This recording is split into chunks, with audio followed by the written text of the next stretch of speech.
Supriya ma'am. Welcome to this interview. She is a founder of Flourish Factor and a marketing consultant with over 20 years of experience. So, ma'am, let's directly dive into the questions. So, you've been working with companies of different sizes, different industries, be it corporate, SMEs, or MSMEs, in various industries like tech, consultancy, sustainability, fashion, etc. And you work for B2B, B2C, D2C, and all. So, when it comes to MSMEs, what has proved to be useful for them? Okay. See, MSMEs have a common trait. They have multiple common traits, of course. We can say that they are hungry for growth, they are ambitious, and at the same time, they are resource constrained, right? But still, when it comes to digital marketing or any marketing solutions for MSMEs, we cannot bundle them as one because what works for B2B does not work for a B2C or a D2C company. So it will be better if we look at individually uh, how how different segments work. Even within same segment, two competitors in the same category, we cannot have the same digital marketing mix for them because of their different digital maturity, because of the different culture, because of the different positioning that they have. Uh, I'll give you an example. So what has worked, for example, we have a client who's in consulting space. Uh, we heavily lean on LinkedIn for their brand awareness and visibility, Okay. and works very well for them because whatever other marketing efforts that they're doing, they get a very good, credible image in the market because of their LinkedIn presence. Then we have let's say, a legal and a compliance firm that we work with. So for them, we take a mix of search and social and lead generation campaigns and thought leadership. Uh, so similarly, like there's a D2C food brand that we work with where we leaned heavily on Instagram, Facebook for their brand building, organic brand building with a lot of influencers, collabs, create engaging content, and their complete robust online sales campaign using Google and Meta. So, yes, today I know we are talking about MSMEs, but really there is no one playbook for all of MSMEs, and I think that's what we can discuss going forward. Lovely, lovely, lovely. So, carrying forward, so can you share how you are approaching growth for your B2B clients versus your D2C clients, especially in today's digital backdrop where AI search, social discovery, and the buyer's behavior is shifting constantly? Yeah. So we have extensive experience in B2B space also. One thing that I'll say is B2B sales cycles are very long. Okay. And if it's a complex solution, let's say software or tech solution or something, then usually 6 to 8 decision makers are involved at different level in the organization across different departments. Also, sometimes it could be an IT department, it could be a sales department and a marketing department, and people from different levels of hierarchy. Yeah. So decision making is very complex, and when you are trying to run any campaign or offer or plan any solutions, you cannot do that keeping just one TG in mind. Um, and now with Gen Z in the workforce, uh, although lower in the hierarchy mostly, but they do influence because your search, who is searching you basically, first of all, right? They are quietly searching for their vendors or their solution providers. They are quietly doing their research in the background. They are having their internal meetings. They are discussing about possible solution providers, and you will never know about it because most of the research, I'll say around 80 to 90% of the research happens before they actually contact any company. That's a shocking number. Yeah.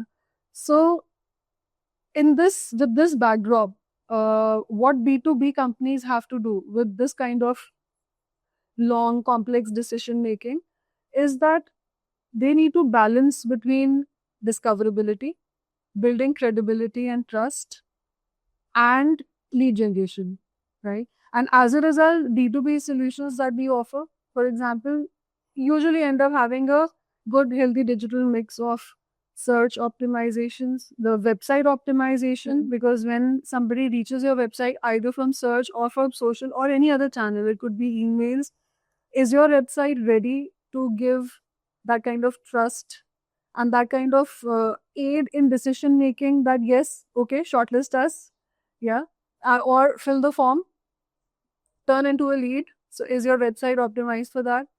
Then when they're ready, so they're also going through your social profiles, the company profiles. What kind of trust are you building in them? What kind of culture? So there's a lot of parameters that really play and come into the picture when it comes to B2B marketing in digital.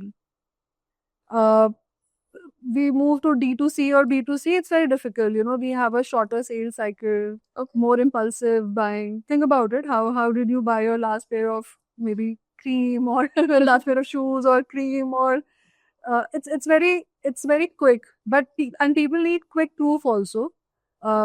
So it works in a very different way. Very social influenced Yes. category, right? So there the approach is very different. So if you see how the whole backdrop changes, your strategy will change. So that's It's different for every company, for every type. yes, but majorly and especially let's say when it comes to organic and paid, right? If you're running paid campaigns, let's say for B2B, then we need to give at least 3 months to be able to determine how the results are, whether The time or frame. they say that you are getting the right results, right? You need to give that much of time.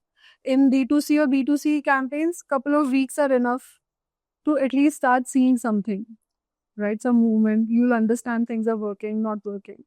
That's a big difference because the decision making is very fast in D2C and B2C.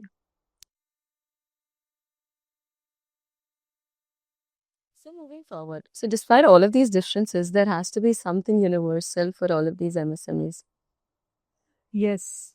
I think the first thing I'll say is very strong positioning, sharp positioning. Applies to every company, every brand, even personal brands. But since we're talking about MSMEs, see, every category, every segment is you start a new business or you are operating in any segment, you will find competitors, right? Definitely. So what differentiates your company from my company, right? What's so special about you and how do you differ? That all gets defined when you have clear positioning, right? That really helps the digital marketing team because when we sit down and we plan content, when we are trying to plan messaging for campaigns, for search, for social content, this clarity really helps the content team. Next, I'll say is like small enterprises, small businesses, they tend to expect too much from digital marketing too soon. Yeah. Yeah.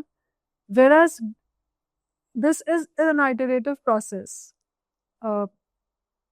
There will be testing, there will be learning, there will be some acceleration, there will be new learnings. It's an iterative process. It will never end. Yeah. And you have to wait for some time until you see the results. And how much do you have to wait really depends on the channel and everything, right? But you have to be patient and be consistent.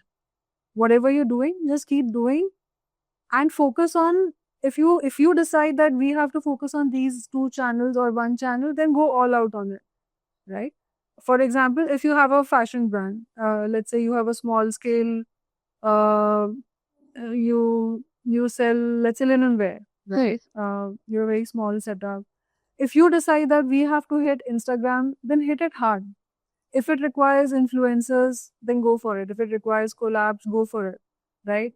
Because your target audience is there. So be consistent and put your all effort in that channel properly.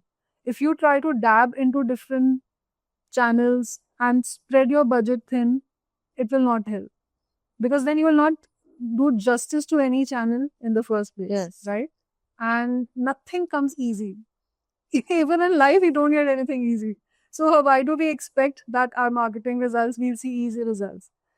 And also, when I say don't spread your efforts too thin, I'll also say the same thing, not just with respect to channels, but with respect to uh, promoting your service. Let's say you have 5 verticals in your company and you try to promote all of them with that limited budget.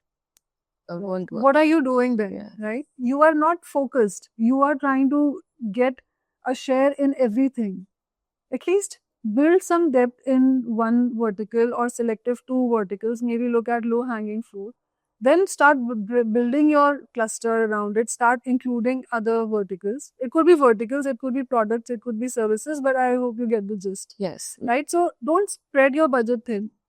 And lastly, I'll say that content is the fuel, right? It is common, not just for SMEs, but for everyone.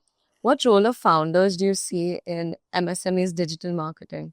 See, when it comes to MSMEs, founders can really, the founder's voice on digital can really be a very effective marketing push and a very powerful distribution channel, right? Because when founders talk, it brings authenticity, it builds trust, it humanizes the brand, it attracts more partnerships and collaborations, which is important, by the way, to grow your brand, right? In any segment, at any level, not just SMEs. So, founders' voice is very important because buyers trust people more than logos. Yeah. But they have to talk about the vision. They have to talk about the what perspective they have. They can talk about industry trends. They can talk about whatever makes sense for the brand, right? In very interesting ways. There's no they don't have to go out in a very boring way, but it's important that they put themselves out. And if they are not comfortable, which many founders are not, they can always start making small starts. We work with like I said, few MSMEs also, smaller companies, and when founders are not comfortable, we try to create very small opportunities for them so that they start getting comfortable. That is one part. The other important role I think that founders play in digital marketing for MSMEs is that they act as a bridge between their digital team and their business. See, we are content creators, right? We are marketers. We want to create genuine content for you. But if you don't fill us in with your vision, your positioning, right? You don't connect us to your sales team. How do I know what kind of questions your prospects are asking? If you do not connect us with your service team, how do I know what kind of challenges your existing customers are facing? What are their pain points? If you do not connect me with your founders, also as in co-founders, let's say, if you do not connect me with your senior leadership, how will I know how are they planning to take the vision forward? So as content creators, which is an important part of a digital team, right? As content creators, whether that team is in-house or it's in outsourcing, it does not matter. But the role of founder in MSME is very crucial that they bridge that gap. Because as I said earlier, content is the fuel or the soul of your digital marketing campaigns. Authentic content really stands out, right? Content that connects very well with the target audience will stand out for sure. Over a period of time, ad costs are rising across various platforms, and MSMEs definitely feel the pinch. So, organic visibility is shrinking on platforms. So, what can be done in such a scenario? Minded. But that does not mean that if you need paid ads, you stop running them. You should continue running them, but you can get smarter. In the buyer journey, the customer or the potential customer is closer to considering you or making a decision of purchasing you. So have more content around that phase of the journey, or you can plan more retargeting campaigns to target audience which is already warm. Okay, add the mix, add your founder's voice to the content mix. It really helps even for paid campaigns, right? So there are thought leadership campaigns that can be run, that can be done. So basically, there are ways of getting around. You can just get smarter with what kind of ads you want to run. You don't necessarily have to run discovery campaigns and reduce your spendings on discovery campaigns, and you can shift your focus more towards middle of the funnel or bottom of the funnel content promotion or campaign promotions. So those are some of the ways in which you can deal with it. And amp up your organic part. Like I said, have the founder's voice or start planning content which builds more credibility and trust. So the conversions become easier. Yeah. And when the conversions become better, easier, that means your ROI on your paid campaigns is improving. Right. So that's where organic comes. So many people say that organic is dead. I personally believe organic is not dead. Organic and performance, they always work together. Just using it in the right way. You use it in the right way. Don't rely on organic completely for lead generation, because as we know that the algorithms are not really giving you the kind of reach organically. But you use organic content to build credibility, to embed trust in the content, because that improves your conversion rate. Okay, so lovely. Moving forward, what does it take to actually make MSME successful? Okay, so at Flourish Factor, we strongly believe that, you know, when you bring the vision, the positioning, uh, your creative strategy, your position, your all your elements together, right? And you unify those, and then you plan your campaigns, you will get better results. So we believe in unify to amplify approach. Right. So you unify, you synergize the efforts. For example, if you are investing in search and social and you have a website, right?